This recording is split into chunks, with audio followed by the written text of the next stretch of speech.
প্রিয় ভাইরা, এটা খুবই একটা সেনসিটিভ ইস্যু। অনেকে মনে করতে পারেন যে হুজুর এই বিষয়ে কথা বলছেন, লজ্জা লাগছে। না, লজ্জার কোনো কারণ নেই। এটা আপনাকে জানতে হবে, বাঁচতে হলে জানার দরকার আছে না নাই?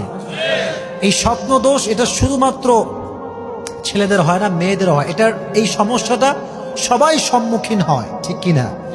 কেন হয়? একটা কারণ আছে। কয়টা কারণ?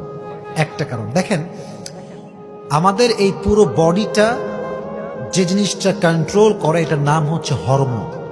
এটার নাম কি? হরমোন। হরমোন এটা এমন একটা জিনিস, যখন আপনি ঘুমিয়ে যান, তো আপনারা সব কিছু ঘুমিয়ে গেলেও হরমোন কিন্তু ঘুমায় না, ঠিক কিনা বলেন? এর প্রমাণটা কি? হরমোনটা ঘুমায় না বলে আপনার ব্রেইনটা কিন্তু চিন্তা করতেই থাকে, করতেই থাকে, করতেই থাকে। কিভাবে চিন্তা করে?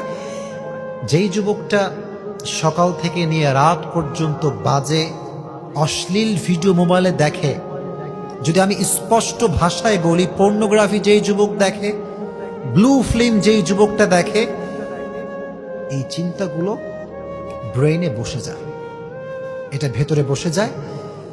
যখন আপনি ঘুমিয়ে যান, সব ঘুমালেও হরমোনটা জেগে থাকে, আর ওই ইমোরালিটি, ব্যাড থিঙ্কিং, চিন্তাগুলো এটা আপনার স্বপ্নে আসে। যেই নারীকে আপনি সারাদিন দেখেছেন, ওই নারী আপনার স্বপ্নে আসে। এই সমস্ত বাজে চিন্তার কারণে বেশিরভাগ যুবক স্বপ্ন দোষের মতো এই খারাপ জিনিসের সম্মুখীন হতে হয়, ঠিক কিনা বলেন? তাহলে কি বাজে চিন্তা আজ থেকে করা যাবে? আজ থেকে কোনো ব্লু ফিল্ম দেখা যাবে? কোনো পর্নোগ্রাফি দেখা যাবে?